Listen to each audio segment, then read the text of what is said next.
Wassalatu wassalamu ala sayyidina Rasulillah Muhammad bin Abdullah. Allahumma salli wa sallim ala nuril anwar wa sirril asrar wa riyadil aghyar miftahil babil yasar sayyidina wa maulana Muhammadin al-mukhtar wa alihi al-athhar wa ashabil akhyar adada ni'amillah wa ifdali amma ba'd. Alhamdulillah, kita bersyukur kepada Allah Subhanahu wa ta'ala pada malam hari ini, di malam yang sejuk, di malam yang indah, kita duduk sama rata, berdiri sama tinggi sesama hamba-hambanya Allah, sesama umat baginda Nabi besar Muhammad sallallahu alaihi wasallam.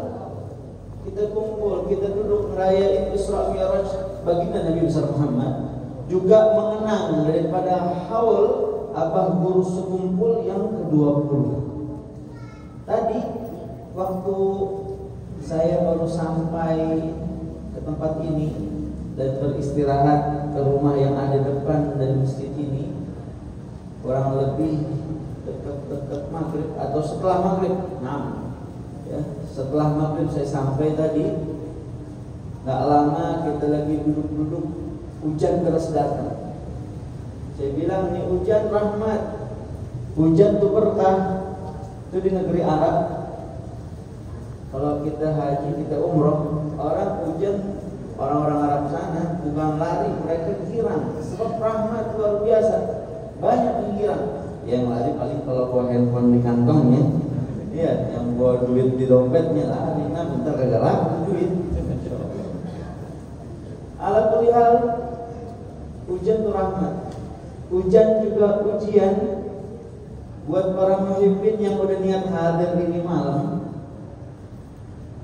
Kalau dia betul-betul niat pengen hadir, dia bakal hadir. Sebab hujan enaknya ngapain? Boring nah.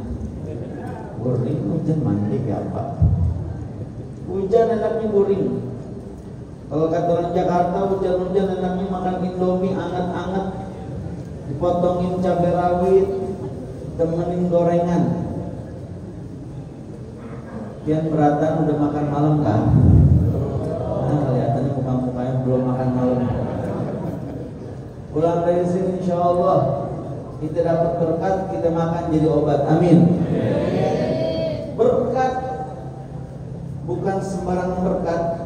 Kalaupun kita gak dapat berkat jasmani, kita bawa pulang bekal berkat rohani yang jadi makanan buat ruh kita, yang insya Allah buat kedamaian hati kita, sehingga hidup kita diberkahi oleh Allah Subhanahu wa ta'ala. Sama kita hormati segenap para guru, para orang tua, para tokoh masyarakat, hadirin hadirat selaku umatnya baginda Nabi Muhammad. Mudah-mudahan berataan yang hadir panjang umur, sehat afiat, walaupun hajat, berkah selamat dunia akhirat. Mudah-mudahan terkumpul di akhirat bersama baginda Nabi besar Muhammad sallallahu alaihi wasallam. Mudah-mudahan punya hajat, Allah kabul segala hajat-hajatnya. Kita semua pulang dari sini mudah-mudahan dosanya diampuni sama Allah Subhanahu wa ta'ala. Keberkahan juga mudah-mudahan mengalir untuk anak dan keluarga kita. Semoga anak dan kita semua digolongkan menjadi hamba-hambanya Allah yang saleh dan salihah, yang sedang bekerja, ya, jar orang Banjar pegawai, ya, yang dagang, yang usaha, apapun profesinya, mudah-mudahan yang sedang berjuang mencari nafkah yang halal, rezeki yang banyak, yang halal, yang barakah, yang tidak ada siksa setelahnya. Amin ya rabbal. Hadirin, sekarang kita berada di pertengahan daripada bulan Rajab. Nabi ngajarin kalau Rajab datang banyak-banyak baca istighfar. Tiap hari kita disuruh baca istighfar, apalagi ketika bulan Rajabnya datang. Sebab Rajab syahrullah, Rajab adalah bulannya Allah, Rajab adalah syahrul awsat, Rajab adalah min ashhuril hurum, daripada bulan-bulan yang mulia. Dari 12 bulan yang Allah jelaskan di dalam Al-Quran, ada 4 bulan pilihan Allah Ta'ala yang termasuk daripada bulan Ashhurul Hurum. Yang 3 muntasil, nyambung, yang 4 munfasil, terpisah. Yang nyambung adalah bulan Dzulqa'dah, Dzulhijjah, dan juga bulan Muharram. Dan yang keempat yang terpisah sendiri, yaitu bulan Rajab. Hafalin nama-nama bulan Hijriah. Jangan cuman bulan Masehi kita hafal dari Januari sampai Desember, bahkan disuruh mundur juga kita bisa nyebutinnya dari Desember sampai Januari. Tapi giliran suruh sebutin nama-nama bulan Hijriah, kadang-kadang maaf kalah sama anak kita yang masih kecil. Kadang-kadang kebolak-balik, Dzulqa'dah dulu apa Dzulhijjah dulu ya. Ayo, jangan cuek-cuek banget dengan syariat yang dibawa oleh baginda Nabi besar Muhammad Sallallahu Alaihi Wasallam. Berapa banyak umatnya Nabi Muhammad nggak kenal banget siapa nabinya Nabi Muhammad. Kalau ditanya, ya siapa ayahnya Nabi, siapa ibunya Nabi, siapa pamannya Nabi, siapa putrinya Nabi, kadang menyebutnya masih ragu-ragu, masih bingung, ya, alasan lupa, padahal memang nggak tahu. Banyak di antara kita nggak mau tahu. Kalau disuruh sebutin, coba sebutin 15 atau 20 nama sahabat Nabi Muhammad. Bingungnya luar biasa. Ya kalau sebutin itu pemain bola di dalam klub itu hafal semuanya, kipernya siapa, penyerangnya siapa, ya, yang jadi backnya siapa, hafal luar biasa, sampai nomor punggungnya hafal berataan. Kalau suruh sebutin putra putri Nabi Muhammad, kita paham, kita tahu. Kalau suruh sebutin 3 atau 4 nama istri-istri Nabi Muhammad, dia nggak tahu, dia nggak kenal. Tapi kalau disuruh sebutin siapa nama istrinya Raffi Ahmad, punya kita tahu, Bumul. Anak kecil juga kadang-kadang pada tahu. Sebutin apa namanya, Cristiano Ronaldo main bola nomor berapa? Pun kita pusing mikirnya. Hadirin, hadirat yang dimuliakan oleh Allah Subhanahu wa taala. Ayo biar kenal kita sama Nabi Muhammad, biar makin cinta sama Nabi Muhammad, dan kita ajarin juga anak-anak kita biar mereka menjadi pecinta-pecintanya Nabi besar Muhammad Sallallahu Alaihi Wasallam. Hari-hari besar Islam harus tahu. Ada Nabi Muhammad lahir 12 Rabiul Awal, ada Isra Mi'raj 27 Rajab, ada yang namanya Lailatul Qadar dan lain-lain sebagainya. Harus tahu, harus semangat kita dalam menggali dan mengkaji sejarah baginda Nabi besar Muhammad Sallallahu Alaihi Wasallam. Ini bulan Rajab, bulan kita bersih-bersih. Rumah kita yang kotor jangan dibiarin kotor, tamu datang juga risih. Kita juga sebagai tuan rumah malu kalau sekiranya ada tamu datang, apalagi kalau tamunya tamu terhormat. Kira-kira ada tamu mau datang ke rumah, kita biarin tuh sampah berantakan ataupun kita rapiin, pasti kita bakal rapiin. Sampah kita buang, debu kita sapu, bahkan kita pel. Kan begitu. Maka ketika kita kedatangan daripada bulan Rajab, ini waktu kita bersih-bersih. Bersih-bersih dari apa? Bersih-bersih daripada dosa. Saya mau tanya, jawab yang kompak. Kita semua hadir, punya dosa apa enggak? Punya dosa apa enggak? Coba yang dosanya dikit, angkat tangan. Kita semua dosanya Masya Allah. Mudah-mudahan berkat rahmatnya Allah, dosa kita yang banyak diampunkan oleh Allah Subhanahu wa taala. Amin ya rabbal alamin. Nabi bulan Rajab datang, Nabi ajar kita baca Allahumma ighfirli warhamni wa tub alayya, atau Rabbi ighfirli warhamni wa tub alayya. Kilahuma sahih. Mau baca yang Allahumma ighfirli benar, yang mau baca Rabbi ighfirli warhamni juga betul. Yang penting dibaca, yang salah yang enggak baca. Sebab rugi. Artinya ini luar biasa. Rabbi gfirli atau Allahumma gfirli, ya Allah ampunkanlah aku. Kita tuh di saat punya hajat, di saat kita mau berdoa, minta sama Allah Ta'ala biar beradab, jangan kurang ajar sama Allah Ta'ala. Kita itu kalau ada mau berhutang ataupun ada butuh sama seseorang, sebelum kita minjem duit, pasti kita minta maaf. Benar kan? Ada orang mau berhutang langsung to the point, minjem duit dong. Pasti dibasa-basi dulu. Basa-basi. Kadang dia bawa hadiah datang, kadang dia pokoknya pasti basa-basi, minta maaf, minta rela. Sebenarnya ulun datang nanti mau hendak minjem duit nah. Astagfirullah sih gitu. Minta maaf. Kita senang kalau ada orang sopan sama kita. Senang. Orang sopan sama kita, kita senang. Walaupun kadang-kadang banyak orang berhutang kada tahu diri. Saat minjem duit sopan banget. Giliran ditagih galakan dia sama kita. Sampai kadang kita chat nomor kita diblokir. Ada lagi yang kita WhatsApp checklist 2, tetapi cuma checklist 2-nya dibikin notisnya nggak biru. Baca cuman kelihatannya nggak dibaca. Saat minjem duit sopan banget, ditagih susah bener. Malah kita dibilang suruh sabar. Ada nggak yang model kayak begitu di sini? Kalau ada orang yang suka ngutang, ngembaliin kagak, belum mati jangan dikuburin. Masa kubur hidup-hidup? Serem banget. Ini bulan Rajab, bulan yang kita bersih-bersih. Minta maaf sama Allah Ta'ala sebelum kita minta segala hajat dan doa-doa kita. Nabi suruh kita habis istighfar, habis sholat baca istighfar minimal 3 kali. Setiap habis sholat kita baca istighfar, mau sholat kita baca istighfar. Minta ampun sama Allah Subhanahu wa Ta'ala. Allahumma ghfirli warhamni ya Allah, rahmati aku, minta dirahmati, minta disayangin, minta dicintain sama Allah Ta'ala. Kita ada orang yang cinta sama kita, apalagi itu orang termasuk orang yang kita cintai, senangnya bukan main. Ketika cinta tidak bertepuk sebelah tangan, luar biasa, kita punya hati berbunga-bunga. Bagaimana kalau yang cinta sama kita Allah, yang cinta kepada kita Nabi Yuna Muhammad Sallallahu Alaihi Wasallam. Minta Allah Ta'ala, warhamni ya Allah, rahmati aku, sayangi aku, wa tub alayya, dan terimalah taubatku. Innallaha yuhibbut tawabina wa yuhibbul mutatahhirin. Sungguh Allah cinta kepada hamba-hambanya yang suka mensucikan dirinya, ruhnya, batinnya dengan dia bertaubat kepada Allah, jasadnya dengan dia berwudu dan juga mandi. Allah cinta kepada orang-orang yang suka taubat dan mensucikan dirinya. Allah bilang at-tawabun, ya at-tawabin, bukan at-taibun.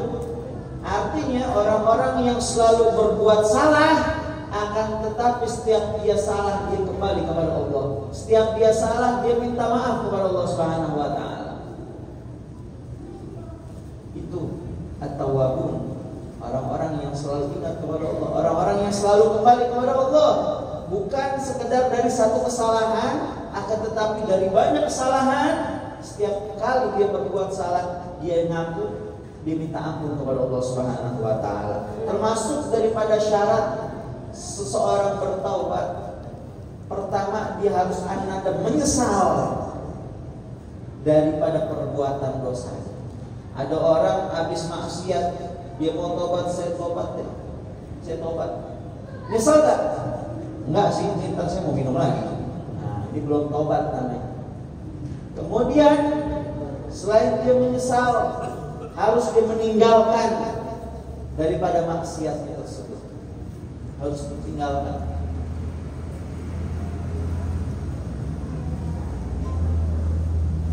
Yang namanya dosa, siapa sih tak pernah ngelakuin? Kita ini semua punya dosa. Akan tetapi lebih baik kita mengistighfarkan dosa kita yang masih sedikit daripada dosa yang sudah membunuh. Seperti ibu-ibu, bapak-bapak bersihin rumah yang kotor di pagi hari ataupun sore hari, disapu itu rumahnya. Kemudian debunya dikumpulin atau sampahnya dikumpulin, dibuang ke tempat sampah. Besok kira-kira tuh rumah kotor lagi apa enggak? Kotor lagi. Ada debu lagi. Itu kotoran, itu sampah, itu debu. Debu baru, apa sampah yang kemarin balik lagi. Lain cerita kalau ada kucing gondol bekas apa itu namanya, potongan tulang ayam, ada cerita. Itu sampah sama baru, yang kemarin mah udah kemarin, udah kita buang. Begitu juga ketika kita bertobat dari satu dosa, kita istighfar mohon ampun kepada Allah Subhanahu wa taala dari dosa yang telah kita perbuat, insya Allah kalau kita sungguh-sungguh minta maafnya kepada Allah, maka dosa kita diampuni sama Allah Subhanahu wa taala. Urusan nanti mungkin kita tergoda kembali, terjerumus lagi dalam kesalahan yang sama, yang sudah. Yang itu kita minta lagi biar diampuni sama Allah Subhanahu wa taala. Ada orang ketika dia maksiat disuruh tobat dia nggak mau. Kenapa nggak mau tobat? Cuma saya tobat Ustaz. Percuma ulun tobat buruk. Besok maksiat lagi. Besok dosa lagi.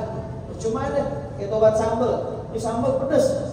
Udah besok nggak mau makan sambal lagi. Sekali besok ada mandai yang sambal, nah enak cocok. Makan sambal lagi, emahnya kambuh lagi. Masya Allah. Yang mudah-mudah. Yang itu yang jadi masalah yang sekarang, gimana caranya kita bertobat, kita minta ampun sama Allah Ta'ala. Yang nanti kita nggak tahu siapa yang bisa ngejamin umur kita sampai nanti. Siapa yang ngejamin umur kita sisa 10 tahun lagi? Siapa yang ngejamin umur kita sisa beberapa hari bahkan kita nggak tahu. Ntar kita pulang bisa sampai rumah apa enggak? Mudah-mudahan semua hadir biar pada panjang umur sehat afiat. Nggak ada yang bisa dijamin umurnya sampai kapan.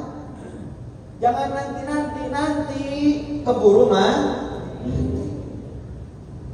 Idza ata bita atau waghassalu wa kafanu wa syayya'u wa alhadu wasirta jifakhama ya Allah bi husnil. Apabila kematian datang, orang-orang berdatangan ke rumah kita, kemudian mulai kita dibersihin, kita dimandiin, dikafanin, kemudian dibawa ke masjid, kemudian dibawa ke kuburan, setelah itu ditinggalin sendirian kita. Sendirian jadi bangkai dalam tanah, dalam kubur. Apa yang kita bawa? Maka ini waktunya kita bertaubat di bulan Rajab. Sebab Rajab adalah gerbongnya Ramadan.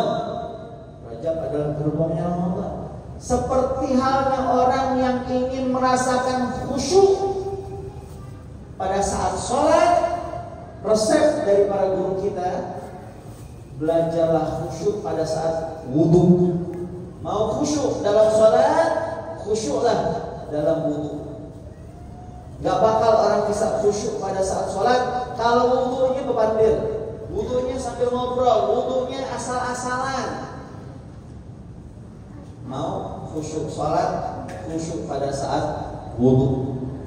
Saat wudhu jangan sampai aurat terbuka. Kalau wudhunya di tempat umum luar biasa. Kadang kita lihat orang wudhu, tempat wudhu musola, tempat wudhu masjid, ngangkat sarung tinggi banget, pahanya baru kelihatan, sampai tuh tai lalat yang gede kelihatan.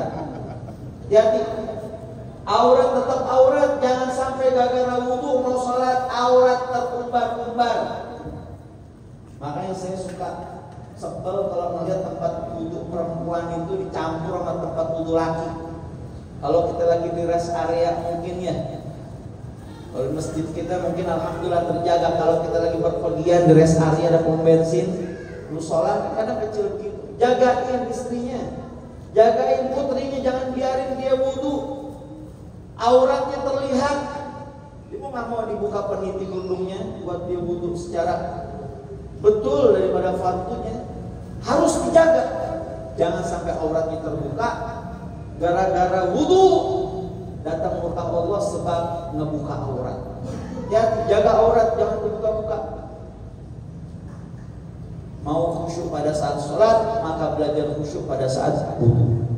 Begitu juga apabila umat Nabi Muhammad ingin merasakan nikmatnya Ramadan, maka sambutlah Ramadan dari Rajab.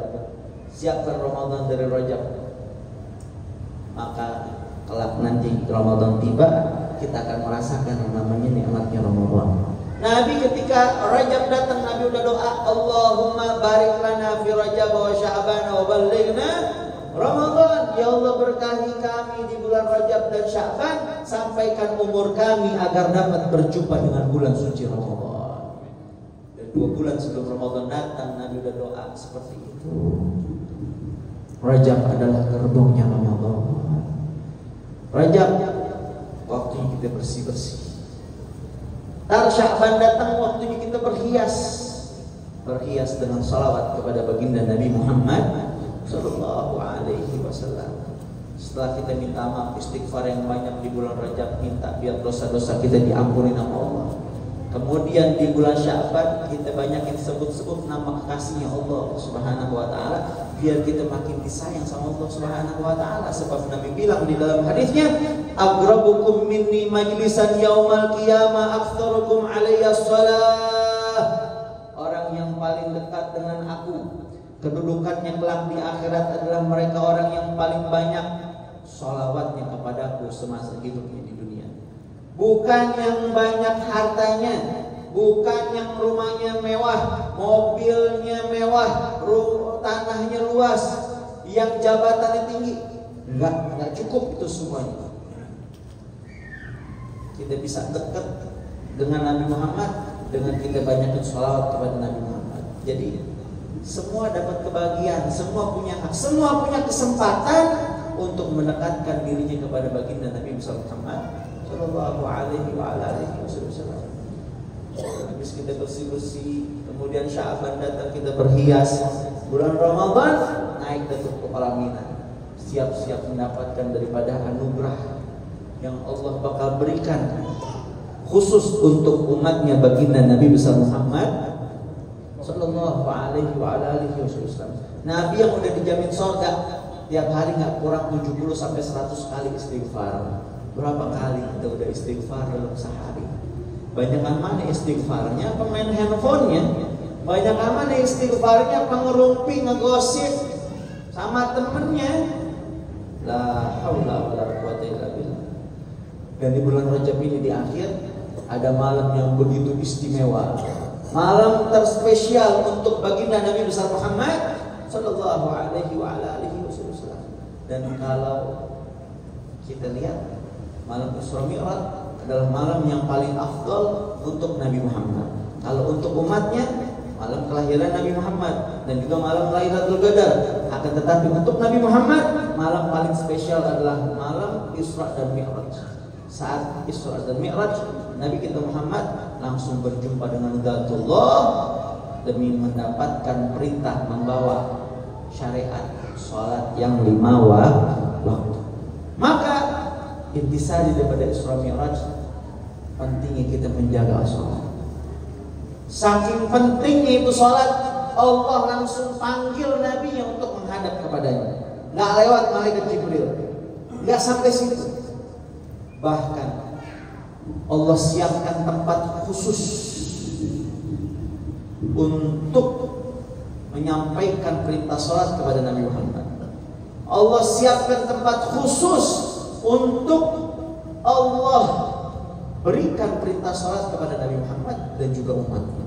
Tempat yang nggak pernah ditembus, yang nggak pernah dipijak oleh makhluk satupun kecuali Nabi Muhammad Sallallahu Alaihi Wasallam. Bahkan malaikat Jibril pun, jenderalnya malaikat, nggak bisa ngikut Nabi ke tempat tersebut. Kita dengar kisahnya. Saat Nabi setelah Isra dari Masjidil Haram ke Masjidil Aqsa, kemudian Nabi dimi'rajkan oleh Allah Ta'ala menembus langit yang pertama, kedua, ketiga, keempat, kelima, keenam, ketujuh. Di langit yang ketujuh Nabi ketemu sama Nabi Ibrahim. Lihat Nabi Ibrahim nyenderin punggungnya di Baitul Ma'mur, yang setiap hari lewat di tempat tersebut 70.000 malaikat lewat, nggak balik lagi. Berapa banyak malaikatnya Allah, para prajurit-prajuritnya Allah Subhanahu wa Ta'ala. Dan saat itu Nabi Muhammad melanjutkan perjalanan yang menembus daripada Sidratul Muntaha sampai malaikat Jibril pamitan sama Nabi Muhammad, "Ya Rasulullah, sampai sini saya bisa menemanimu. Kalau saya lanjut saya bakal terbakar. Kalau kau lanjut, kamu akan berjumpa dengan Allah Subhanahu wa Ta'ala." Malaikat Jibril nggak bisa nemenin Nabi Muhammad.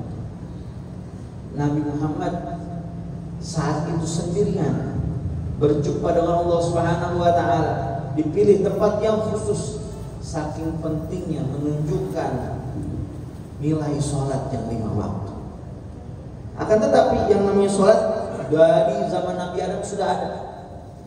Kita dengar itu Nabi saat Isra dari Masjidil Haram ke Masjidil Aqsa, Nabi mampir di beberapa tempat. Nabi mampir di Yathrib, nama lamanya Madinah Al-Munawwarah. Nabi mampir di Madian, Nabi mampir di Bukit Tursina, Nabi mampir di Bethlehem, Nabi mampir di Yerusalem. Setiap Nabi mampir, Nabi diperintahin turun sholat sunnah 2 rakaat. Nabi mampir di 5 tempat sebelum Nabi dimi'rajkan oleh Allah Ta'ala. Mampir di Madinah, mampir di Bukit Tursina, mampir di Madian, mampir di Bethlehem, sampai di Yerusalem yaitu Masjidil Aqsa, Palestina. 5 tempat. Isyarat bahwasanya Nabi kita Muhammad pulang bakal bawa oleh-oleh perintah sholat yang 5 waktu.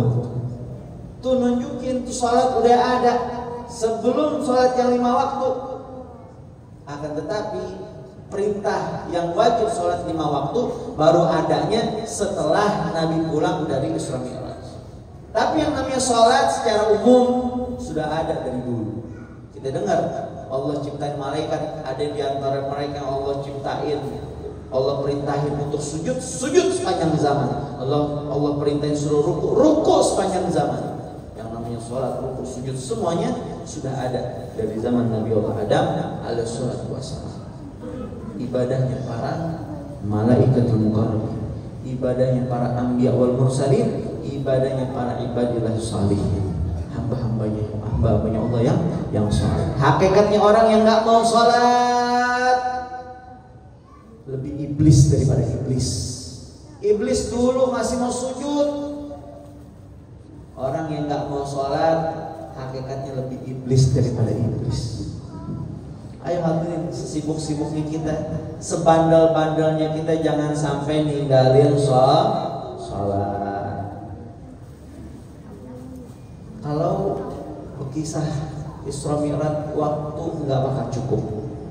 Saya nggak ngebahas secara gamblangnya atau detailnya, tapi buat oleh-oleh kita pulang ke rumah bisa kita ceritain ke orang-orang tercinta.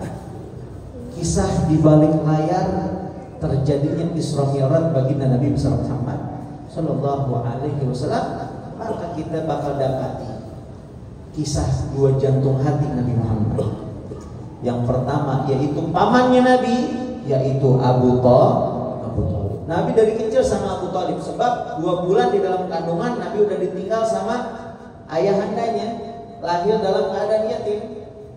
6 tahun usianya, masih kecil, 6 tahun, ditinggal oleh ibu tercinta. Dilanjutkan dirawat sama kakeknya Nabi, yaitu Abdul Muthalib. Jangan ketukar, banyak ketukar. Nyebut kakeknya Nabi Abu Thalib, nyebut pamannya Nabi Abdul Muthalib. Enggak boleh ketukar. Abdul Muthalib, kakeknya Nabi, merawat Nabi dari Nabi umur 6 tahun sampai 8 tahun kurang lebih. Saat itu Abdul Muthalib, kakeknya Nabi, adalah seorang raja di Mekah. 8 tahun umurnya Nabi, kakek Nabi pulang berahmatullah. Lanjut dijaga, dirawat oleh pamannya Nabi, yaitu Abu Thalib. Siapa Abu Thalib? Ayah daripada sepupunya Nabi, juga sahabatnya Nabi, Ali bin Abi Thalib, Ja'far bin Abi Thalib dan sebagainya. Abu Thalib punya anak banyak. Nabi dari kecil udah menunjukkan akhlak yang luar biasa, budi pekertinya yang luhur. Nabi nggak pernah mau rebutan makanan sama anak-anaknya Abu Thalib. Nabi selalu mengalah. Sama kita ya. Kadang banyak di antara kita makan pentol 5 bilang 3, menusuk pentol 10 bilang 4. Masya Allah. Berebutan kita kadang makanan. Ya, kita meleng dikit tuh ayam nggak habis. Masya Allah. Nabi nggak pernah mau berebutan makanan sama anak-anaknya Abu Thalib, sampai istrinya Abu Thalib nyiapin wadah khusus, pisahin satu wadah buat Nabi Muhammad, sebab kesian sama keponakannya, makannya selalu ngalah, sering cuma makan sisa bekas makanan anak-anaknya Abu Thalib. Abu Thalib nyaksiin dari masa ke masa nyaksiin masa kecilnya Nabi, nyaksiin masa remajanya Nabi, nyaksiin Nabi menikah di umurnya ke-25 tahun dengan Sayyidah Khadijah bintu Khuwailid radhiyallahu anha wa ardhaha, sampai Nabi tumbuh dewasa, Nabi diutus menjadi Nabi dan Rasul, beliau selalu berada di garda terdepan untuk Nabi kita Muhammad sallallahu alaihi wa ala alihi wasallam.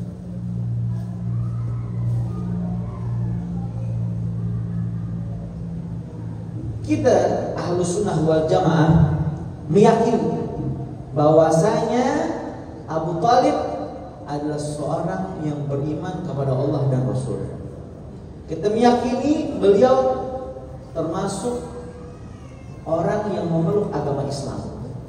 Jangan kita yakini Abu Thalib berada di dalam nerakanya Allah Subhanahu wa taala. Walaupun banyak khilaf bainal ulama. Akan tetapi lebih baik kita diam, karena kalau kita kaji secara dalam, Abu Thalib beriman kepada Nabi Muhammad. Dia menutupi jati dirinya demi menjaga keponakannya tercinta. Dia merupakan seorang tokoh di Mekah saat itu. Sampai dikisahkan satu tafsir, saat Nabi Muhammad ingin mentalkinkan Abu Thalib ataupun ingin Abu Thalib mengucapkan 2 kalimat syahadat di akhir hayatnya, pengen Abu Thalib mengucapkan 2 kalimat syahadat. Saat itu Nabi berusaha untuk mengislamkan Abu Thalib di akhir hayatnya. Akan tetapi Nabi sedih, Abu Thalib tidak bisa mengucapkan dengan lisannya. Saat itu turun firman Allah Subhanahu wa taala, innaka la tahdi man ahbabta. Sesungguhnya kamu wahai Muhammad tidak bisa memaksa daripada hidayah Allah Subhanahu wa taala. Sampai sini dulu nih ayatnya, innaka la tahdi man ahbabta. Saat itu turun malaikat Jibril bawa perintah Allah Subhanahu wa bawa firman Allah Subhanahu wa taala, wahai Muhammad, sesungguhnya kamu tidak bisa membawa daripada hidayah. Sesungguhnya kamu tidak bisa memaksa orang untuk mendapatkan hidayah. Hidayah atas kehendak Allah Subhanahu wa taala. Saat itu Nabi keluar, Nabi sedih. Kemudian lanjut tuh ayatnya, walakin Allah yahdi may yasha. Akan tetapi Allah dengan anugerahnya, dengan kasih sayangnya, yang memberikan hidayah kepada orang yang diinginkannya. Gak lama Nabi dengar dari Abu Bakar ngabarin, Gedgalaha, yang artinya Abu Thalib telah mengucapkannya. Abu Thalib telah mengucapkan 2 kalimat syahadat. Innaka la tahdi man ahbabta walakinallah yahdi may yasha. Kita nggak bisa maksa orang untuk berbuat baik. Kita cuma bisa ngajak. Setelah kita ajak tuh orang untuk sholat, kita ajak tuh orang untuk hadir ke majelis ta'lim. Selebihnya tuh orang mau nggak mau urusan Allah. Jangan kita paksa-paksa sampai membuatnya risih. Apalagi kita gibahin. Jangan bikin orang malas datang ke masjid, malas hadir ke majelis taklim gara-gara lisan kita, gara-gara tingkah laku kita, gara-gara perbuatan kita yang ngerasa dirinya udah lebih baik daripada yang lain. La tahtakir man duna fa inna likulli syai'in maziyah. Jangan kita anggap remeh siapapun, karena setiap seseorang punya kelebihan. Abu Thalib selalu berada di garda terdepan untuk Nabi Muhammad, sampai akhirnya seorang Utbah bin Rabi'ah bilang kepada Nabi Muhammad saat itu, karena saking keselnya, karena saking geramnya Abu Thalib selalu membelai Nabi Muhammad. Dibilang, wahai Muhammad, tinggalin agama Islam. Kata Nabi Muhammad, la wada'at asy-syams an yamini wal qamar an yasari lan atruk hadid dinqad. Apabila ditaruh matahari di tangan kananku, bulan di tangan kiriku, tak akan aku tinggalkan ini agama Islam. Nabi semangat dalam berdakwahnya, dalam perjuangannya, mensyiarkan daripada agama Allah Subhanahu wa taala. Saat Abu Thalib telah tiada, Nabi Muhammad sedih luar biasa, sebab masih ada Abu Thalib, orang-orang kafir Quraisy. Mereka nggak berani terlalu parah ganggu Nabi Muhammad. Dulu mereka mentok-mentok cuma berani main mulut, nggak berani main fisik. Sebab mereka segan ada orang yang disepuhkan, ada orang yang ditokohkan di Quraisy di Mekah, paman sendirinya Nabi Muhammad, yaitu Abu Thalib. Pamannya Nabi yang satu lagi Abu Lahab, adiknya Abu Thalib pun geram. Mentok-mentok cuma provokasi orang, ngehasut orang, bilang jangan percaya nih sama ponakan saya ini pamannya. Tapi buat main fisik mereka nggak berani, mereka masih segan. Di sisinya ada Abu Thalib. Nabi setinggalnya Abu Thalib, Nabi sedih luar biasa. Tambah lagi Nabi sedih karena waktunya sangat berdekatan antara meninggalnya Abu Thalib dan meninggalnya Sayyidah Khadijah bintu Khuwailid radhiyallahu anha, istri tercinta Nabi Muhammad. Nabi sedih luar biasa saat Sayyidah Khadijah meninggal. Dia telah menjadi satu-satunya istri Nabi Muhammad yang gak pernah diduain sama Nabi Muhammad. Nabi gak pernah menikah dengan wanita yang lain saat bersamanya. Nabi gak pernah berpoligami selainnya. Dia menjadi satu-satunya istri Nabi Muhammad yang mendapatkan salam langsung dari Allah Rabbul Alamin. Sayyidah Khadijah memang wanita yang tak pantas untuk diduakan cintanya. Dia selalu ada untuk Nabi Muhammad. Sayyidah Khadijah gak pernah menatap dengan tatapan yang tajam kepada suaminya. Tidak pernah sedikit pun mengangkat suara di hadapan suaminya. Tidak pernah bilang tidak, bahkan seakan-akan kamus tidak di benaknya tak ada ketika beliau berada di hadapan suaminya. Apa yang diinginkan oleh sang suami belum diutarakan dengan ucapan, sudah lebih dahulu dilakukan. Dia menjadi seorang istri yang sangat peka, berhasil mengambil hati dan cinta sang suami, yaitu baginda Nabi besar Muhammad sallallahu alaihi wasallam. Jika kita menginginkan hak kita, maka jangan lupa untuk tunaikan kewajiban. Nabi Muhammad cinta banget sama Sayyidah Khadijah, sebab Sayyidah Khadijah luar biasa korbankan seluruhnya, jiwa raganya, bahkan harta bendanya untuk Nabi Muhammad. Suatu hari sedang berduaan dengan Nabi, Sayyidah Khadijah bilang sama Nabi Muhammad, wahai suamiku, apabila aku telah tiada, kemudian kau membutuhkan sesuatu demi tegaknya agama Allah, maka aku rela kau gali kuburku, kau jual tulang-tulangku di pasar untuknya. Masya Allah. Dan saat masih ada Sayyidah Khadijah di sisi Nabi Muhammad, itu orang-orang kafir Quraisy mereka malu. Sayyidah Khadijah adalah sosok wanita karir. Sayyidah Khadijah adalah sosok pedagang yang sukses, sosok wanita salehah. Banyak di antara orang kafir Quraisy yang sering bawa dagangan Sayyidah Khadijah untuk mereka jual di pasar dan mengambil untung darinya. Bahkan banyak juga di antara mereka yang dibantu, dipinjemin modal sama Sayyidah Khadijah. Walhasil perekonomian mereka banyak dibantu sama Sayyidah Khadijah. Jadi saat mereka mau ganggu Nabi, mereka masih malu kayak anak hati. Banyak berhutang budi kepada istri tercinta Nabi Muhammad, yaitu Sayyidah Khadijah. Sepeninggalan Sayyidah Khadijah pulang ke rahmatullah, Nabi sedih luar biasa. Sampai Nabi tak banyak senyum. Nabi Muhammad gak banyak keluar rumah. Nabi Muhammad banyak menyendiri. Plus ditambah kekafiran orang-orang kafir Quraisy, kezaliman orang-orang kafir Quraisy terhadapnya semakin membabi buta. Sampai pernah Nabi dicekik, lehernya memerah. Nabi pernah diludahi. Nabi pernah lagi ruku di depan Ka'bah, ditaruh di atas pundaknya Nabi isi perut onta. Sayyidah Fatimah Az-Zahra, putri tercinta Nabi Muhammad, yang membersihin itu isi perut onta yang ada di atas punggung mulia Nabi besar Muhammad SAW. Sampai akhirnya Nabi memutuskan untuk hijrah ke Taif. Sebelum nanti hijrah ke Madinah setelah Isra Mi'raj, hijrah ke Taif. Ditemenin sama Zaid bin Harithah, anak angkatnya Nabi Muhammad. Berharap orang-orang Taif jadi pengikutnya, mendapat perlindungan, pembelaan dari orang-orang Taif. Ternyata sebelum Nabi ke Taif, pembesar-pembesar Quraisy sudah mengirim utusan ke Taif untuk menghasut orang-orang Taif agar tidak beriman kepada Nabi Muhammad. Sehingga saat Nabi sampai di Taif, itu orang-orang Taif semua udah kena hasutan dari kiriman utusan orang-orang kafir Quraisy.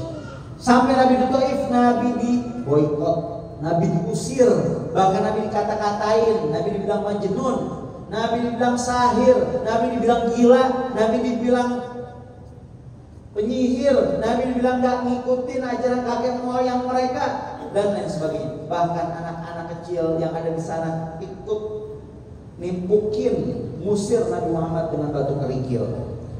Sampai Zaid bin Harithah yang nemenin Nabi saat itu sibuk nandangin darah yang keluar dari betis mulia Nabi Muhammad. Khawatir kalau itu darah netes ke tanah, maka hancurlah mereka penduduk Taif seluruhnya. Kenapa betisnya yang darah? Betisnya yang luka-luka karena banyak yang lempar batu, anak-anak kecil. Mereka lempar gak bisa terlalu tinggi sehingga betisnya Nabi menjadi sasaran utama untuk mereka timpuk. Sampai Nabi dapat tempat buat istirahat sejenak, datang malaikat Jabalain, penjaga dua gunung, nawarin kehancuran untuk orang-orang Taif kepada Nabi Muhammad. Wahai baginda Nabi, bagaimana kalau kami hancurkan ini Taif? Kami himpit ini Taif dengan gunung yang ada di sekitarnya. Dan Nabi, innahum qaumun la ya'lamun, sesungguhnya mereka kaum yang tidak mengetahui rahmatnya Nabi, kasih sayangnya Nabi lil alamin, untuk seluruh ciptaannya Allah Subhanahu wa taala. Nabi malah bilang, inni arju an yakhruja min aslabihim dzurriyyatan shalihah, saya berharap keluar dari tulang sulbi mereka anak keturunan yang saleh-salehah. Ibu-ibu, bapak-bapak yang dimuliakan oleh Allah Subhanahu wa taala, saya doain semua yang hadir pada malam hari ini bisa haji, bisa umroh. Amin. Yang hadir semua mudah-mudahan bisa ziarah ke makam Rasulullah. Ziarah ke makam Rasulullah nggak perlu yang namanya duit, perlu ongkos. Ya, bisa ongkos sendiri, bisa diongkosin. Allah yang ongkosin. Yang penting kuncinya 3. Yakin. Allah bilang kun fayakun. Allah bilang jadi, jadi. Allah bilang berangkat, berangkat. Yang kedua usaha. Yang kedua keinginan yang sungguh-sungguh benar. Kita pengen ziarah, harus ada keinginan. Kalau nggak ada keinginan gimana? Harus ada keinginan. Yang ketiga adalah sungguh-sungguh. Kalau kita betul punya keinginan, maka kita akan ada usahanya. Kita tabung, walaupun sekiranya mungkin tabung bakal lama buat kita berangkat, penghasilan kita nggak seberapa.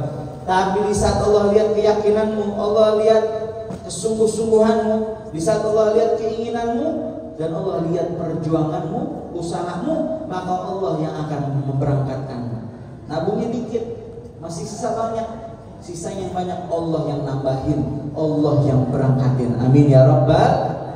Kalau Taif apa tuh haji umroh main ke Taif, kita lihat tuh sekarang mereka penduduk Taif seluruhnya menjadi orang-orang yang beriman kepada Allah dan Rasulnya berkat daripada doanya Nabi Muhammad. Inni arju yakhruja min aslabihim dzurriyyatan shalihah, saya berharap keluar dari tulang sulbi mereka anak keturunan yang saleh dan salehah. Nabi nggak balas kejahatan mereka dengan kejahatan, tapi berkat buah sabarnya Nabi, sungguh-sungguhnya Nabi, Allah balas. Kaki yang saat itu disambiti, kaki yang saat itu ditimpuki, menjadi satu-satunya kaki yang diberangkatkan oleh Ilahi Rabbi, menjadi satu-satunya kaki yang di-Isra dan Mi'rajkan oleh Allah Subhanahu wa taala. Terakhir, karena saya lihat ini semua udah pada kelaparan, matanya udah pada ngantuk-ngantuk, yang punya air silahkan dibuka airnya. Ya, mudah-mudahan jadi penerang daripada hatinya. Saya tutup majelis ini dengan talqin dan zikir la ilaha illallah Muhammadur Rasulullah. Berharap mudah-mudahan akhir hayat kita nanti bisa mengucapkan kalimat la ilaha illallah, dengannya Allah anugerahkan kita mati dalam keadaan husnul khatimah, dan Allah Ta'ala kasih sembuh segala penyakit kita lahir dan batin kita. Allah terangkan kita punya hati, juga anak-anak kita dalam penjagaan Allah Ta'ala. Allah jadikan mereka anak-anak yang soleh-solehah. Kalau Rasulullah SAW, afdal maqbutu ana wa nabiyuna min qabli, la ilaha illallah,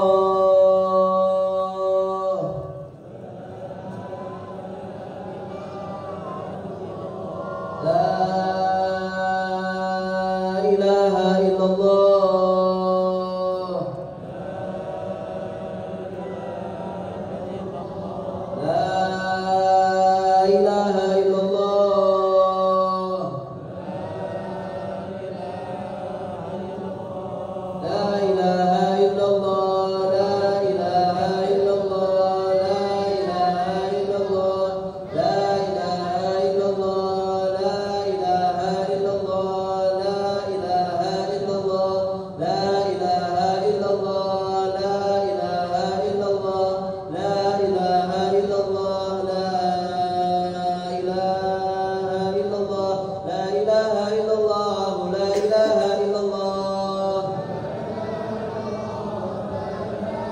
لا إله إلا الله محمد رسول الله اللهم صل على محمد اللهم صل عليه وسلم اللهم صل على سيدنا محمد يا رب صل عليه وسلم سبحان الله وبحمده سبحان الله وبحمده سبحان الله وبحمده سبحان الله وبحمده سبحان الله وبحمده سبحان الله وبحمده سبحان الله وبحمده سبحان الله العظيم وبحمده سبحان الله وبحمده سبحان الله العظيم اللهم صل على حبيبك سيدنا محمد وآله وصحبه وسلم اللهم صل على حبيبك سيدنا محمد وعلى آله وصحبه وبارك وسلم أجمعين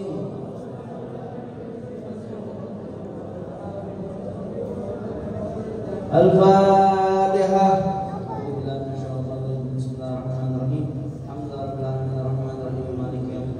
إياك نعبد وإياك نستعين اهدنا الصراط المستقيم صراط الذين أنعمت عليهم غير المغضوب عليهم ولا الضالين آمين الله لا إله إلا هو الحي القيوم لا تأخذه سنة ولا نوم له ما في السماوات وما في الأرض من ذا الذي يشفع عنده إلا بإذنه يعلم ما بين أيديهم وما خلفهم ولا يحيطون بشيء من علمه إلا بما شاء وسع كرسيه السماوات والأرض ولا يعوضه حفظهما وهو العلي العظيم بسم الله الرحمن الرحيم قل هو الله أحد الله الصمد لم يلد ولم يولد ولم يكن له كفوا أحد بسم الله الرحمن الرحيم قل هو الله أحد الله الصمد لم يلد ولم يولد ولم يكن له كفوا أحد بسم الله الرحمن الرحيم قل هو الله أحد الله الصمد لم يلد ولم يولد ولم يكن له كفوا أحد بسم الله الرحمن الرحيم قل أعوذ برب الفلق من شر ما خلق من شر غاسق إذا وقب ومن شر النفاثات في العقد ومن شر حاسد إذا حسد بسم الله الرحمن الرحيم قل أعوذ برب الناس مالك الناس إله الناس من شر الوسواس الخناس الذي يوسوس في صدور الناس من الجن